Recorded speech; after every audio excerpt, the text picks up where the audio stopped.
Cinema, cinema, cinema, cinema, cinema. Cinema, cinema, cinema, cinema, cinema. Cinema, cinema, cinema, cinema, cinema. Cinema, cinema, cinema, cinema, cinema.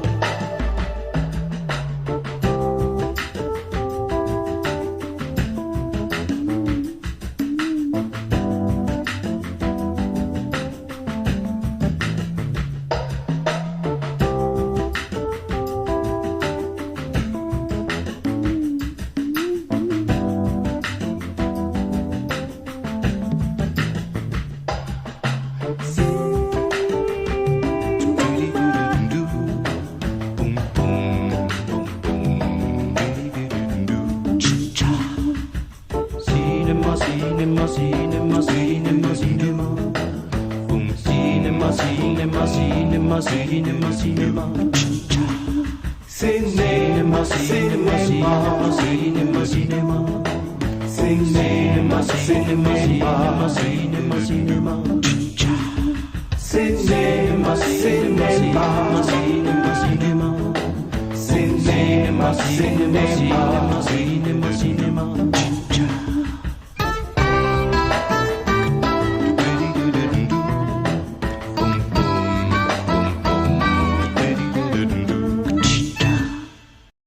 L'homme derrière ces sons, c'est Philippe Eidel. Il a travaillé par le passé avec des groupes comme Taxi Girl ou Indochine et navigue entre New Wave et World Music.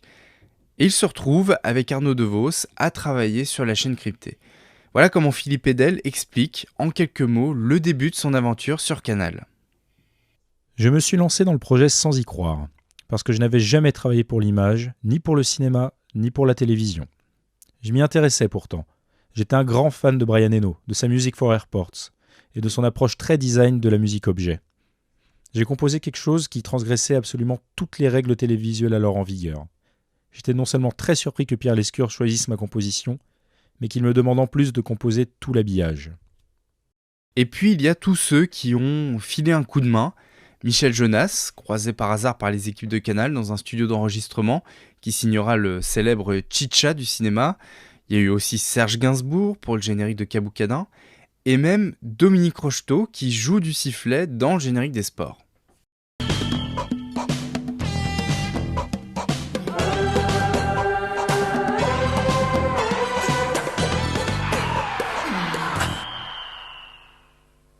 Alors les années passent et l'ellipse pose malgré tout quelques difficultés, car les couleurs du logo ne sont pas toujours très bien reproduites dans les journaux qui publient les programmes télé.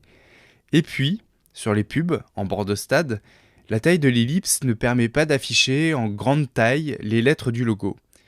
D'où la création d'une version alternative, le logo dit bord de stade, épuré de l'ellipse. On est alors en 1995 et l'habillage de Canal+ va se réinventer. Alors encore une fois, c'est du support, de l'écran au format 4/3 que Robial va partir, et avec une rigueur toute mathématique, il va le diviser en unités égales.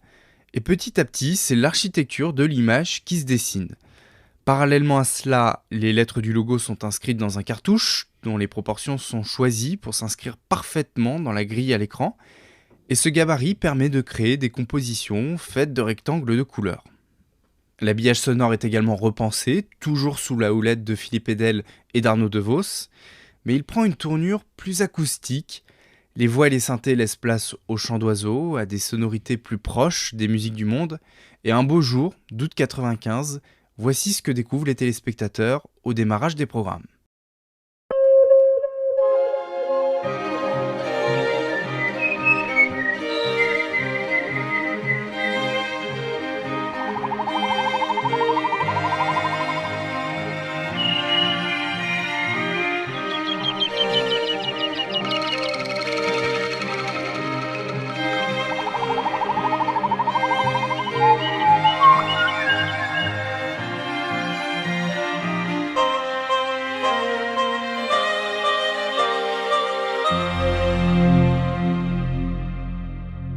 Avec un kit comprenant 6 couleurs, en plus du blanc et du noir, et 9 positions de rectangle, le système permet près de 16 millions de combinaisons. Et c'est là tout son intérêt car la préoccupation de Robial à l'époque, c'est l'usure. Certains jingles sont en effet diffusés plusieurs fois par jour et risquent de lasser le téléspectateur. L'habillage de Canal+ permet donc des variations quasiment infinies, toujours identifiables, mais jamais mémorisables.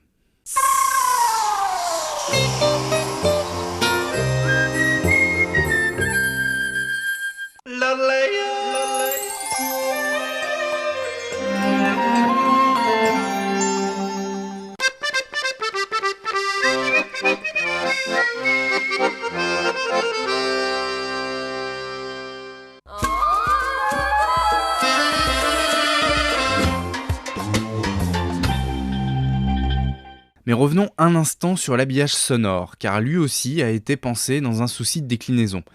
Et ainsi, toutes les animations et tous les sonores ont été composés sur la même rythmique. 1 seconde décomposée en 5 temps, soit 5 fois 5 images. Si bien que, d'un générique à l'autre, toutes les animations et toutes les musiques, eh bien, elles sont interchangeables.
Alors Étienne Robial est maintenant directeur artistique de Canal+, et l'antenne, ça n'est finalement qu'une toute petite partie de son travail, car Canal, c'est aussi du papier à lettres pour la communication interne, le magazine des abonnés, les cartes à puce, des décodeurs, des cartons d'invitation, des goodies, jusqu'au siège de la chaîne où le moindre élément de signalétique reprend les codes de Canal. Robial établit en fait une charte graphique. Ce sont des classeurs entiers de règles et de normes destinés à garantir la cohérence de l'identité visuelle. Et c'est un projet qui nécessite la collaboration de tous les employés. Par exemple, le Futura Canal va être distribué sur des disquettes à tous les collaborateurs, de sorte que chaque document, jusqu'à la note de service, soit cohérente avec l'identité de la chaîne. Alors cette recherche d'harmonie confine à l'obsession, à la manie même, mais elle crée petit à petit un sentiment de familiarité chez les téléspectateurs comme chez les employés, car l'idée c'est aussi de fédérer par le signe graphique. Alors au fil des années, les principes de l'habillage vont s'assouplir, les carrés se superposent, d'autres formes viendront enrichir le vocabulaire graphique. En réalité, l'identité de Canal, elle a besoin d'évoluer car c'est maintenant une multinationale, un groupe riche de centaines de filiales en France comme à l'étranger. Et un nouvel instrument va faire son apparition dans l'habillage sonore de la chaîne. En 2003, c'est Stéphane Saunier qui, avec la complicité de Florent Barbier, supervise l'identité sonore de Canal. Et c'est eux qui décident d'introduire le xylophone dans les génériques de la chaîne. Et en fait, cet instrument a le grand avantage de ne pas être géographiquement connoté, ce qui permet aux chaînes Canal à l'étranger de se l'approprier.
On arrive en 2009 et une page se tourne à Canal.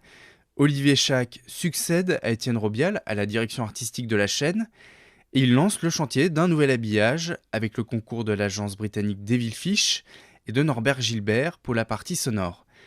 Mais le projet est complexe car comment faire évoluer une identité aussi emblématique et puissante ? Alors ce nouvel habillage ne fait pas table rase du passé, loin de là. Les fondamentaux sont là, le logotype, les typographies, et puis la voix fait son retour dans l'identité sonore.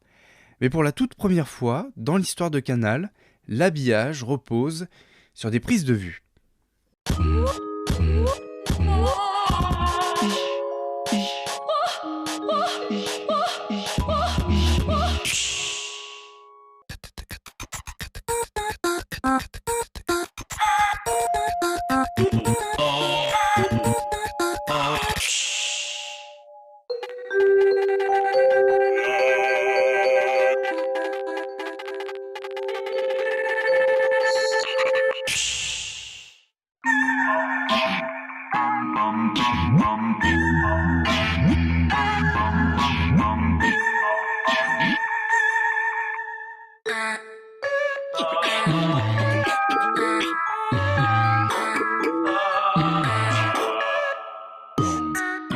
L'habillage garde la plasticité et le geste artisanal de ses premières années. L'image devient un terrain d'expérimentation pour la chaîne.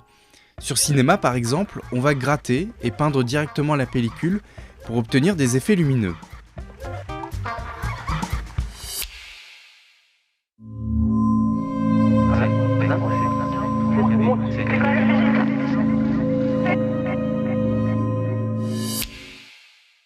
Sur série, pas d'effets spéciaux obtenus par ordinateur, c'est un véritable